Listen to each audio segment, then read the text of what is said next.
श्रोतेहो नमस्कार. मंडळी, आज ग्रामीण आणि शहरी भागातील महिलांकडे जिद्द, चिकाटी, कौशल्य आणि क्षमता या भरपूर प्रमाणात आहेत. पण त्याला योग्य दिशा आणि संधी मिळाली तर त्यांचं आयुष्य ही बदलू शकतं. कोकणच्या मातीत स्वतःचा उद्योग उभारून ज्याने अनेक कुटुंबांना उत्पन्नाचं साधन निर्माण करून दिलं. रोजगार आणि आत्मविश्वास यातून नवी वाट दाखवणाऱ्या गौरी परबताई, त्यांच्या कामाचा विस्तार, महिलांचा सहभाग आणि या उद्योगातून उभ्या राहणाऱ्या नव्या संधी याविषयी त्यांच्याशी संवाद साधणार आहोत. नमस्कार गौरीताई, आकाशवाणीच्या स्टुडिओत आपलं मनापासून स्वागत. नमस्कार गौरीताई, आपली बालपणीचे संस्कार आणि जडणघडणीचा गवती चहासारख्या उद्योगाकडे वळण्यावर कसा परिणाम झाला हे श्रोत्यांना ऐकायला आवडेल. नक्कीच. माझा जन्म आणि शिक्षण सगळं मुंबईचं, पण लहानपणापासून प्रत्येक सुट्टीत आम्ही कोकणात आलेलो आहे. कोकणाचा आणि माझा लहानपणापासूनचा एक जवळचा सहवास किंवा जवळचं नातं आहे आणि त्यातूनच काहीतरी कोकणासाठी करायचं आणि कोकणाला ग्लोबल मॅपवर नेऊन ठेवायचं ही जिद्द आमच्याकडे आधीपासूनच होती. त्यातच माझ्या आजीचे असे संस्कार होते की कुठलीही गोष्ट करताना जिद्दीने, चिकाटीने आणि मनापासून करायची. त्यामुळे उद्योगात असेल किंवा शिक्षणात असेल किंवा अनेक इतर काही गोष्टीत असेल, नेहमी ही गोष्ट लक्षात ठेवूनच आम्ही कार्य करत आलो. तसा हा उद्योग कोकणासाठी अगदी नवीन आहे, पण आमचं संशोधन किंवा केलेला अभ्यास, ही जी जिद्द, ही जी बाळगली, ही माझ्या आजीनेच दिलेल्या शिकवणीतून मला मिळालेली आहे. आणि ह्या गोष्टीचा आम्ही आज पण उपयोग करतो आणि आता आम्ही गवती चहापासून तेल निर्मिती करतो, त्याचे विविध प्रोडक्ट्स बनवतो आणि ते देशात तर देतोच आहे, पण आपल्या देशाबाहेरही हे प्रोडक्ट्स जातात आणि त्याने कोकणाचं नाव हे पूर्ण जगभरामध्ये कोरलं जात आहे. ते कामामागे एखादी ज्योत असते. या क्षेत्रात काम करण्याची तुमची पहिली प्रेरणा कोणती होती मॅडम? माझी पहिली प्रेरणा म्हणजे कोकण. मी जितके प्रदेश फिरली आहे, म्हणजे आसाम असेल तर आसामचा चहा असतो. जर आपण साऊथमध्ये म्हणजे कर्नाटकात गेलो तर तिथली कॉफी असते. तसंच आपल्या कोकणात औषधी वनस्पती आणि इतरही वनस्पतींचा खूप खजाना आहे. म्हणजे आपण एक जरी वनस्पती घेतली आणि त्याच्यापासून जर काही बनवायचा प्रयत्न केला तर इथल्या मातीत इतकी ताकद आहे की ती आपल्याला आपला व्यवसाय खूप सहजतेने उपलब्ध करून देऊ शकते. त्यामुळे माझी पहिली प्रेरणा ही आपलं कोकणच आहे. हे निसर्ग संपन्न कोकण आणि ही प्रेरणा या निसर्गानेच आपल्याला दिलेली आहे. सुरुवातीला हा उद्योग उभा करताना कोणत्या अडचणी आपल्याला आल्यात? नवीन उद्योग उभा करायचा म्हणजे अडचणी ह्या आल्याच. मग ती जमिनीची अडचण असो किंवा माणसांची अडचण असो किंवा हे जे उद्योग आहे तो अगदी नवीन असल्यामुळे त्याच्यामधलं जे नॉलेज किंवा अभ्यास असेल, ह्या अडचणी तर होत्याच, पण प्रत्येक अडचणीमध्ये मार्ग काढण्याचं आम्ही सोडलं नाही. जर ती जमीन असेल तर आम्ही स्वतःहून प्रयत्न करून ती कसली.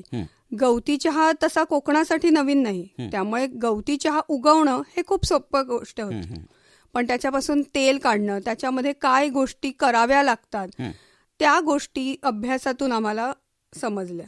आणि मग इथली माणसं ज्यांच्यासाठी हा उद्योगच मुळात नवीन होता, मग ती महिला असो किंवा पुरुष असो, ज्यांना मुळात हे तेल काढायचं कसं हे माहिती नव्हतं, त्यांना प्रशिक्षण देणं आणि आज त्यांची झालेली प्रगती, म्हणजे आज आम्ही बनवलेली उत्पादनं ही कोकणाच्या एका छोट्याशा गावातून जेव्हा जगभरात पोचतात तेव्हा हे जे केलेले प्रयत्न आहेत ते खरंच सार्थकी लागल्यासारखे वाटतं. अडचणीतून मार्ग निघाला की तो आनंदापर्यंत जाऊन पोहोचतोच. आपल्या भागातील महिलांकडे उत्तम कौशल्य असूनही त्या उद्योगात सक्रिय होत नाहीत. यामागील कारणं कोणती असतील? आपल्याकडे महिला असो किंवा पुरुष असो, उद्योगाकडे बघण्याचा जो दृष्टिकोन आहे तो थोडासा बदलण्याची गरज आम्हाला वाटते. एक गैरसमज आहे उद्योग म्हणला की भांडवल किंवा मोठी गुंतवणूक आणि त्याशिवाय आपण एखादा उद्योग उभारू शकत नाही, असा जो गैरसमज आहे तो जरा सुधारण्याची गरज आम्हाला वाटते. कारण कोकणाच्या भूमीमध्ये एवढी ताकद आहे की एका छोट्याशा एका गुंठ्यापासूनही जर आपण काही मनापासून उगवलं आणि प्रयत्न केला तर आपण जगभरामध्ये त्याच्यापासून बनवलेल्या वस्तू पोचवण्याची ताकद आज कोकणाच्या भूमीत आहे. आणि ह्यासाठी जे कौशल्य लागतं ते अर्थात युवा पिढीकडे आहे. पण ह्याचा जो अभाव आहे या ज्ञानाचा, त्याच्यामुळे आपली युवा पिढी मोठ्या मोठ्या शहरांकडे जात आहे आणि हे जे स्थलांतर आहे ते थांबवण्यासाठी आता आम्ही अद्ययावत शिक्षण देणं, कॉम्प्युटर असेल, संगणक असेल किंवा इतर भाषेचं ज्ञान हे सुरू केलं आहे, जेणेकरून ह्या इथल्या पिढीला इथल्या भूमीची ताकद ओळखता येईल आणि मग ते आपल्या महिलांना किंवा पुरुषांना इथे उद्योग निर्मिती करण्यासाठी मदत करू शकतील. खरंच एक नवीन कौशल्य त्यांच्यामध्ये रुजलं तर त्या कोणत्याही कामामध्ये सक्रिय होऊ शकतात. गौरीताई, आपल्या गवती चहा उद्योगातून सध्या कोणकोणती उत्पादनं तयार होतात आणि त्यांची प्रक्रिया कशी होते याबद्दल थोडं सांगाल काय? गवती चहापासून आपण पहिले तर तेल काढतो.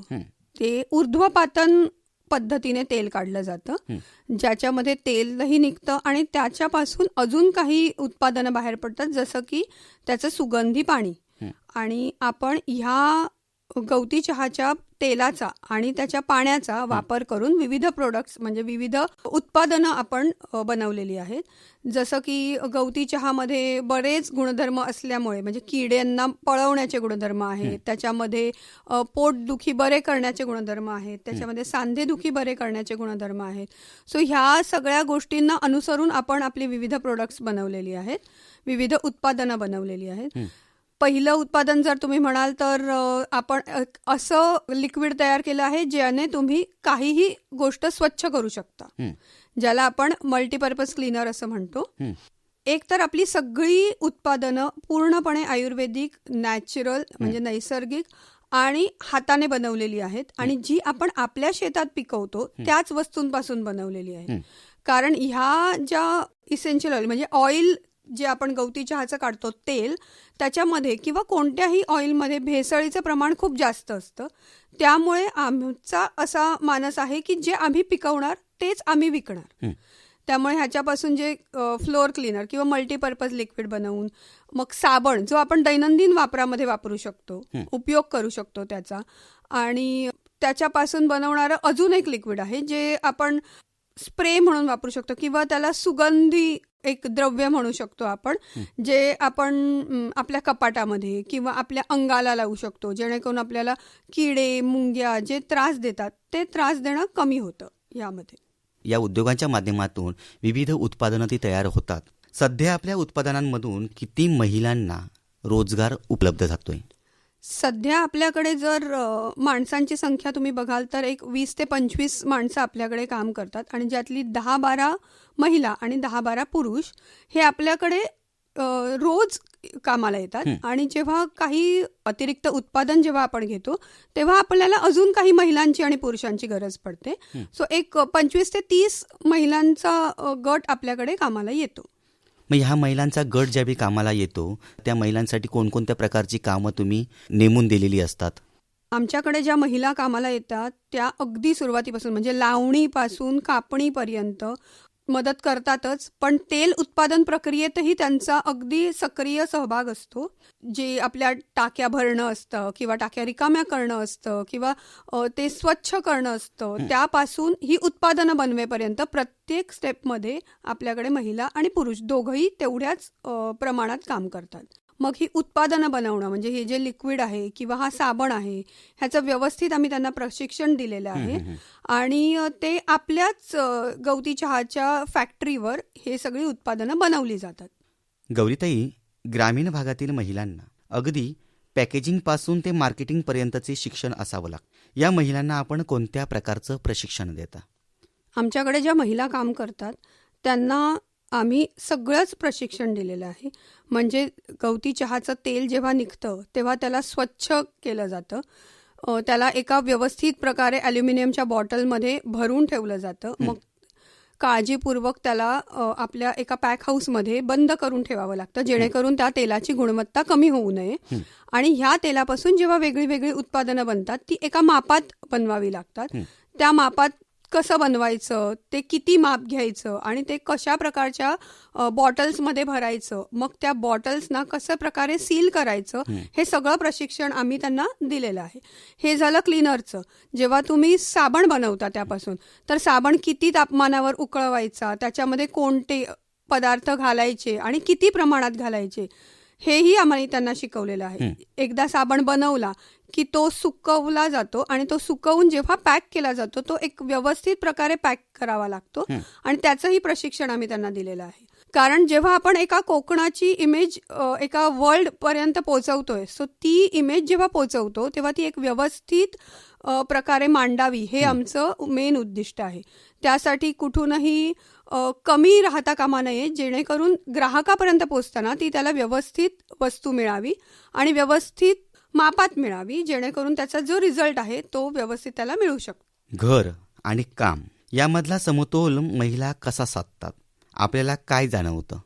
कोकणी माणूस म्हणजे उत्सव हे आमचं ठाम मत आहे आणि त्यामुळे आम्ही जेव्हा कामाला सुरुवात करतो तेव्हा त्यांचे सण, उत्सव आणि आमचं काम ह्याचा समतोल राखूनच आमचं फॅक्टरीचं पूर्ण व्यवस्थापन केलं जातं. जेव्हा आपण सुरुवातीला फॅक्टरीचं व्यवस्थापन करतो तेव्हा ज्या मुख्य सुट्ट्या असतात, होळी असेल, मग गणपती असेल किंवा साधी आपली छोटे उत्सव, दत्त जयंती किंवा इतर काही छोटे उत्सव, ग्रामीण उत्सव साजरे करण्यासाठी आम्ही आमच्या महिलांना किंवा पुरुषांना मुभा दिलेली आहे. त्यानुसार आम्ही आमचं व्यवस्थापन केलेलं आहे आणि जर काही सुट्ट्या असतील तर ते आपलं जे काही काम असतं त्या दिवशीचं ते घरी घेऊन जातात.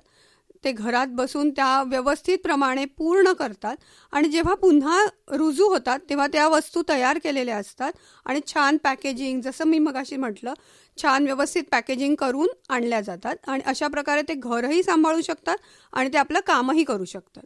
आणि आपण त्यांना वेळेची पण थोडीफार फ्लेक्सिबिलिटी दिलेली आहे. काही कारणामुळे त्यांना उशीर झाला तर आपण त्याप्रमाणे त्यांच्या शिफ्टचंही ॲडजस्ट करून देतो.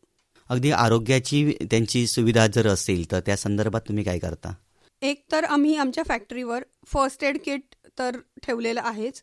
आपल्या जवळच्या डॉक्टरांची रेग्युलर व्हिजिट असते, त्यांचं वैद्यकीय तपासणी केली जाते रेग्युलरली आणि जर त्यांना काही मदत हवी असेल आर्थिक दृष्टीने एखाद्या आरोग्यासाठी म्हणजे काहीही ट्रीटमेंट घेण्यासाठी तर तीही आपल्या कंपनीद्वारे पुरवली जाते. गौरीताई, तुम्ही दिलेल्या रोजगारातून महिलांच्या जीवनात आणि घरात कोणते बदल दिसलेत? आमच्याद्वारे त्यांना जो रोजगार मिळाला त्यातून आम्हाला अनेक सकारात्मक बदल दिसले. जसं की महिलांनी जेव्हा पुरुषांच्या बरोबरीने स्वकमाई करायला सुरुवात केली तेव्हा त्यांना आर्थिक पाठबळ मिळालं. त्या आर्थिक पाठबळातून त्यांनी अनेकांनी आपल्या मुलांची लग्न केली किंवा मुलांची शिक्षणं केली आणि स्वखर्चाने त्यांनी आपल्या घरातही अनेक दुरुस्ती करून घेतली. त्यांना आता जेव्हा काही आर्थिक मदतीची गरज लागते तेव्हा ती आम्ही करतोच, पण ते त्या कष्टातून त्याची परतफेडही करतात. आम्ही दिलेल्या आर्थिक कर्जाचा त्यांनी त्यांच्या कामातून मोबदला दिलेला आहे प्रत्येक वेळी. गौरीताई, आपण बनवलेली उत्पादनं बाजारात पोहोचवण्यासाठी कोणती पद्धत वापरली जाते, श्रोत्यांना ऐकायला आवडेल. आम्ही जी उत्पादनं बनवतो ती जगात पोहोचवण्यासाठी ट्रेडिशनल पद्धती म्हणजे आपण डिस्ट्रीब्युटर म्हणजे दुकानांमध्ये ग्राहकांपर्यंत पोहोचवण्याचा प्रयत्न तर करतच आहोत, पण सोशल मीडिया किंवा अनेक मार्केटिंग चॅनल्स जी असतात त्याद्वारे आपण देशात जेव्हा पोचतो तेव्हा ही उत्पादनं सगळीकडे पोचवणं खूप सोपं झालं आहे. जेव्हा आम्ही आमची उत्पादनं दुकानांमध्ये ठेवतो तेव्हा ती ग्राहकांपर्यंत तर पोचतातच, पण त्या ग्राहकांनी दिलेल्या फीडबॅकमुळे ती अजून काही ग्राहकांपर्यंत पोचण्यास मदत झालेली आहे. त्यामुळे आपल्या कोकणामध्ये बनणारी ही जी प्रोडक्ट्स आहेत ही आज देशात आणि देशाच्या बाहेर सगळीकडे मिळतात आणि त्यांचा जो प्रतिसाद आहे उत्पादनं चांगली टिकाऊ असल्यामुळे आपल्याला ग्राहकांचा खूप छान प्रकारे रिस्पॉन्स येतो आणि आपल्या महिलांनाही त्याच्यामुळे उत्साह मिळतो की आपण अजून छान प्रोडक्ट्स बनवू शकू. आपल्या भागातील महिलांनी तयार केलेल्या उत्पादनांना ग्राहकांकडून कसा प्रतिसाद मिळतो? आपल्या भागातून तयार केलेली उत्पादनं वर्ल्ड क्लास आहेत, त्यामुळे त्याला खूप छान प्रतिसाद मिळतो आणि आपल्या महिला खरंच खूप छान मेहनतीने आणि मनापासून ही उत्पादनं बनवत आहेत. त्यामुळे आम्हाला अधिकाधिक प्रतिसाद मिळाल्याने आम्ही अजून अधिकाधिक ग्राहकांपर्यंत पोहोचत आहोत आणि विविध चॅनल्स मार्फतही आम्ही अनेक ग्राहकांपर्यंत पोहोचतोय आणि त्यांनी खरेदी केलेल्या उत्पन्नामधूनच आम्हाला आमची पोचपावती मिळते की आपली उत्पादनं जी आपण मेहनतीने बनवलेली आहेत, जी कोकणातून आलेली आहेत, एका गावातून आलेली आहेत, ती आज देशात आणि देशाच्या बाहेर पोचत आहेत. हा प्रतिसाद बघता तुमची अशी काही नवीन कल्पना आहे का? म्हणजे ग्राहकांकडून मिळालेला प्रतिसाद, त्यातून सुचलेली एखादी कल्पना? आता आम्ही गवती चहाच्या तेलापासून जी उत्पादनं बनवत आहोत त्याच्यामध्ये अजून एक काही उत्पादनांची वाढ करण्याचे आमचे प्लॅनिंग चालू आहे. जसं की अगरबत्ती असेल किंवा प्राण्यांसाठी जे लिक्विड बनतं साफ करण्यासाठी ते असेल. सो ह्याच्यावर जे प्रयोग चालू आहेत आणि आम्ही लवकरच नवीन प्रोडक्ट्स आम्ही आमच्या मार्केटमध्ये घेऊन येत आहोत. या उद्योगाच्या माध्यमातून जो गाळ निघतो, तर त्या कच्च्या साहित्याचं तुम्ही कशा पद्धतीने उद्योगात रूपांतर करणार आहात? गवती चहापासून जो गाळ निघतो खूप जास्त प्रमाणात महत्त्वाचा असतो आणि त्याचा विविध उद्योगधंद्यामध्ये उपयोग होऊ शकतो. अगदी साधी गोष्ट घ्यायला जेव्हा आपण सुरुवात करतो तर आपण दोरखंडापासून सुरुवात करू शकतो.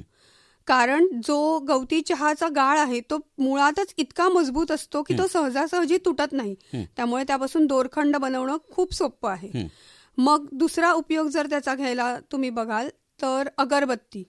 आपण जी मच्छरांना पळवण्याची अगरबत्ती जर बनवायचं झालं तर गवती चहासारखा दुसरा पर्याय नाही. तिसरा उपयोग जर तुम्ही बघाल तर तुम्ही शेणाच्या गोवऱ्या जेव्हा बनवता त्यामध्ये जर ह्या गवती चहाचा वापर केला तर मच्छर तर पळतीलच, पण आपल्याला एक नैसर्गिक पर्याय राहील आपल्या इंधनासाठी. सो असे अनेक उपयोग आहेत. अजूनही एक उपयोग सांगायचा तर ह्याच्यापासून पुठ्ठे बनवू शकतो आपण, जे आपल्याला पॅकेजिंगसाठी लागतात किंवा इथले आंबा, काजू ह्या व्यवसायामध्ये वापरण्यात येतात. हे पुठ्ठेही या गवती चहापासून बनवू शकतो. जेव्हा अगरबत्ती आपण म्हणतो किंवा दोरखंड बनतो, जे कलेचा जिथे भाग येतो तिथे महिला खूप सहज प्रकारे करू शकतात असं आम्हाला वाटतं.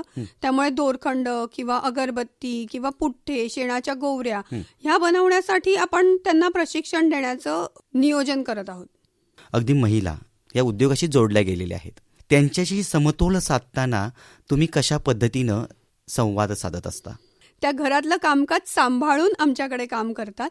त्यामुळे त्यांना कुठेही असा कमीपणा येत नाही की मी फक्त घरातलंच काम करते, मी बाहेर जाऊन काही काम करू शकत नाही. हा जो ही जी गॅप होती ही आपण नक्कीच पूर्ण केलेली आहे. ते आता ज्या महिला आमच्याकडे काम करतात त्या पुरुषांच्या बरोबरीने तेवढ्याच ताकदीने सगळ्या प्रकारच्या कार्यात सहभागी होतात आणि घर आणि काम या दोघांचाही समतोल राखून आपल्या उद्योगात येतात. या उद्योगाच्या बाबत विचार केला तर सरकारी योजनांचा आणि खाजगी योजनांचा या उद्योगाला काय फायदा झाला का? नक्कीच. सरकारी आणि खाजगी योजना या आपल्या फायद्यासाठीच असतात.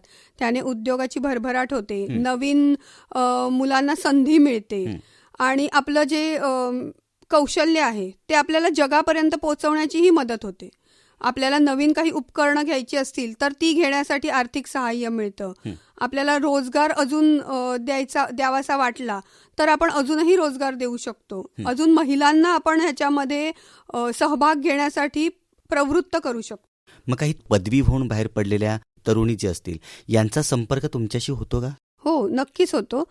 कारण आता हे जे टेक्नॉलॉजीचं युग आहे त्याच्यामध्ये आपल्याला जसं मॅन्युफॅक्चरिंग म्हणजे जशी आपल्याला बनवण्याची कौशल्य तर लागतातच, पण विक्रीची कौशल्यही लागतात आणि ह्या युवा तरुणांकडे ती नक्कीच चांगल्या प्रकारे असतात.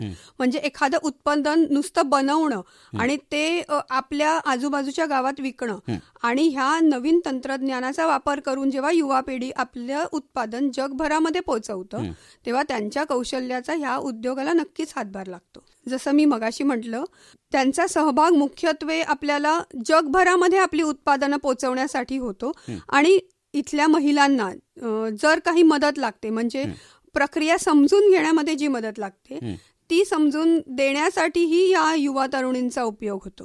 भविष्यात या उद्योगाच्या माध्यमातून अजून किती महिलांना काम देण्याची आपली योजना आहे?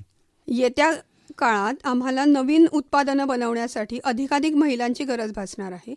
त्यामुळे आता जरी आमच्याकडे एक 25 ते 30 महिला असतील, येत्या काळात 100, 200 किंवा त्याहूनही अधिक महिलांना आम्हाला सहभागी करून घ्यायची इच्छा आहे.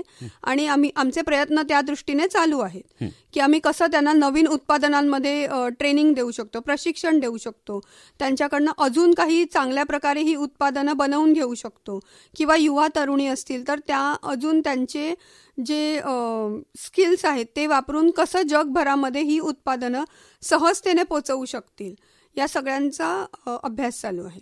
अगदी तुम्ही वैभववाडीच्या भागाचा विचार केला तर त्याच्या बाहेर असणाऱ्या ज्या काही महिला वर्ग आहेत, तरुण युवती आहेत, मग या महिलांपर्यंत आपण पोहोचण्याचा कसा प्रयत्न करता?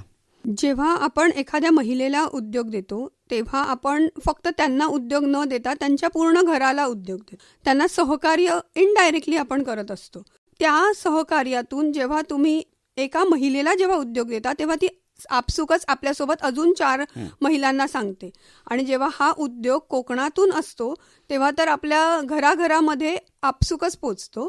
आणि अशा प्रकारे आम्ही वैभववाडी तालुक्यामध्ये तर महिलांना सहभागी करून घेतच आहोत, पण त्या पलीकडे जाऊन आम्हाला अजूनही कोकणाच्या बाकी भागांमध्ये महिलांचा सहभाग करून घ्यायला नक्कीच आवडेल. या क्षेत्रात काम करायचं आहे पण अजूनही धाडस होत नाही, अशा महिलांना आपण कोणता संदेश द्याल? ज्या महिलांना ह्या क्षेत्रामध्ये यायचं आहे, ज्यांची मनापासून इच्छा आहे काम करायची, त्यांना मी एकच संदेश देईन की तुम्ही मनापासून काम करा. तुमच्यापर्यंत ज्या अडचणी येतील त्या आपसुकच सोडवल्याही जातील. आणि तरीही काही सहकार्य लागलं तर आम्ही आहोतच. म्हणजे अगदी शेती करण्यापासून किंवा नवीन काही गोष्टी शिकण्यापासून, त्याचं प्रशिक्षण घेण्यापासून किंवा ग्राहकांपर्यंत पोहोचण्यापर्यंत जी काही मदत लागेल ती करण्यासाठी आम्ही आहोतच. सो तुम्हाला जेव्हा कुठल्या मदतीची गरज लागेल तेव्हा तुम्ही आमच्यापर्यंत पोहोचू शकता. गौरीताई, आपल्या अनुभवातून आम्हाला समजलं की एका उद्योगाची सुरुवात फक्त उत्पादनांपासून होत नाही, तर ती होते माणसांपासून, त्यांच्या स्वप्नांपासून आणि बदल घडवणाऱ्या इच्छाशक्तीपासून. गवतीच्या उद्योगातून आपण महिलांमध्ये मी पण करू शकते ही भावना निर्माण केली. आजच्या अर्थपूर्ण संवादासाठी आपले मनपूर्वक आभार आणि सर्व श्रोत्यांचे धन्यवाद. नमस्कार. धन्यवाद.